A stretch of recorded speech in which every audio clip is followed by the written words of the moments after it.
Welcome to Hey Friday.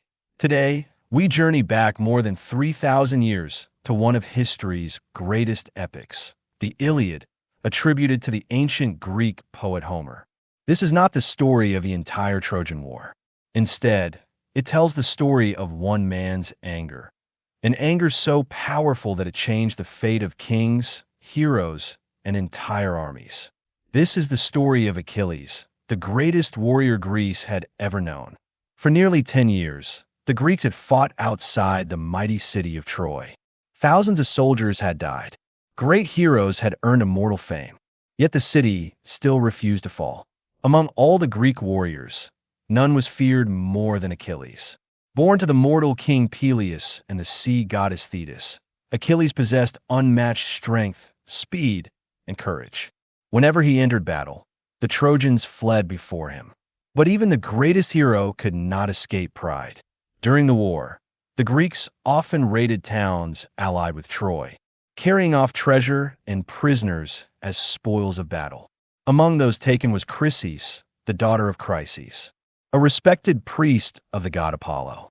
She was awarded to King Agamemnon as his prize.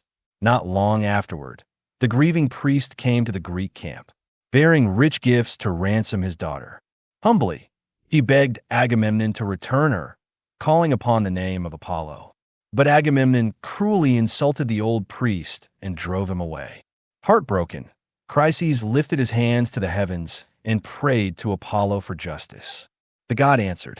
One day, a terrible plague spread through the Greek camp. Soldiers fell sick. Funeral fires burned day and night. At last, the prophet Calchas revealed the cause. The god Apollo was angry because King Agamemnon had refused to return Chryseis, the daughter of Apollo's priest. Reluctantly, Agamemnon agreed to give the girl back, but he demanded another prize in return. His eyes turned toward Achilles. I will take Briseis, he declared. Briseis was Achilles' war prize, a symbol of his honor. To Achilles, this was more than an insult. It was humiliation before the entire Greek army. His hand reached for his sword. For a moment, it seemed he would kill his own king. But the goddess Athena appeared, visible only to Achilles. She urged him to control his anger. Achilles obeyed. Instead of killing Agamemnon, he swore never to fight for the Greeks again. Without their greatest warrior, the Greek army would soon discover how much they depended on him. Achilles remained beside his ships. He refused every request to return. Meanwhile, the Trojans, led by their noble Prince Hector, pushed the Greeks farther back each day. Hector was everything a prince should be: brave, honorable, a loving husband and father. He fought not for glory, but to protect his family and his city. Soon, the Trojans reached the Greek ships themselves. Panic spread throughout the Greek camp. Agamemnon finally admitted his mistake. He sent rich gifts to Achilles: gold, treasure, land, even Briseis herself. But Achilles refused them all. His wounded pride mattered more than any reward. The Greeks would have to fight without him. Watching his friends suffer filled Achilles with sorrow. His closest companion, Patroclus, could bear it no longer. He begged Achilles, if you will not fight, let me wear your armor. The Trojans feared Achilles above all others. Perhaps they would retreat if they believed Achilles had returned. Reluctantly, Achilles agreed. But do not chase them to Troy, he warned. Drive them away, then return. Patroclus led the Myrmidons into battle wearing Achilles' famous armor. The Trojans saw him. They believed Achilles himself had returned. Fear swept through their ranks. The Greeks surged forward.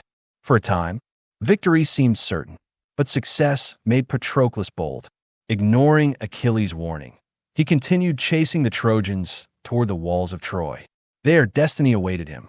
Apollo struck Patroclus from behind, leaving him dazed. His armor slipped from his body. Then Hector stepped forward. The prince of Troy drove his spear into Patroclus. As Patroclus fell dying, he looked at Hector. You may kill me, but Achilles will soon come for you. Those words would haunt Hector. When news reached Achilles, the greatest warrior in Greece collapsed in grief. He held his friend's body. He covered himself in dust. He wept without shame. His anger toward Agamemnon vanished. Now only one desire remained: revenge. Achilles' mother, the sea goddess Thetis, asked the divine blacksmith god Hephaestus to forge new armor for her son. The result was magnificent. Its shining shield depicted the whole world. When Achilles appeared wearing the divine armor, the Greeks' spirits soared. The Trojans trembled. The hero had returned. Achilles charged into battle like a force of nature. No Trojan could stop him. Warriors fell before him one after another. The river itself became choked with the bodies of the slain. The gods watched as Achilles' fury consumed everything in his path. At last, only Hector remained. Hector stood outside the gates of Troy. His father, King Priam, begged him to come inside. His mother pleaded with him, but Hector knew the time had come. Still, when Achilles approached, blazing like a living god, fear overcame him. He ran. Around the walls of Troy, they raced 3 times. Finally, the goddess Athena tricked Hector into making a stand. The 2 greatest warriors faced each other. Spears flew. Sheaths hung. Then Achilles saw an opening. His spear struck Hector in the neck. The prince of Troy fell. With his final breath, Hector begged, "Return my body to my family." But Achilles' grief had hardened into cruelty. "There can be no mercy between us." He tied Hector's body behind his chariot, then dragged it around the walls of Troy while the people watched in horror. Even victory could not heal Achilles' broken heart. Days later, an old man quietly entered the Greek camp. It was King Priam, father of Hector, guided by the god Hermes. He walked alone into the tent of the man who had killed his son. Priam knelt before Achilles. They did the unthinkable. He kissed the hands that had slain Hector. "My son is gone," he whispered. "Remember your own father, and have pity on me." Achilles stared at the old king. For the first time since Patroclus had died, his anger faded. He thought of his own aging father, far away in Greece. Both men wept together, one for his son, the other for his friend. Achilles gently returned Hector's body. He granted the Trojans 12 days to mourn and bury their greatest hero. For a brief moment, compassion proved stronger than hatred. The Iliad ends not with the fall of Troy, but with the funeral of Hector, the famous Trojan horse, the death of Achilles, and the destruction of Troy. All happened later in other ancient legends. The Iliad is ultimately not a story about victory. It is a story about pride, anger, grief, forgiveness, and the heavy price of war. Achilles became the greatest warrior in Greek legend, but even he discovered that revenge could never truly heal a broken heart. And that is why, after nearly 3,000 years, the Iliad remains one of the greatest stories ever told. Thank you for watching. If you enjoyed this journey into ancient Greek mythology, don't forget to like the video, subscribe to Hey Friday, and join us for more timeless stories from history, myth, and literature. Until next time, thank you for listening.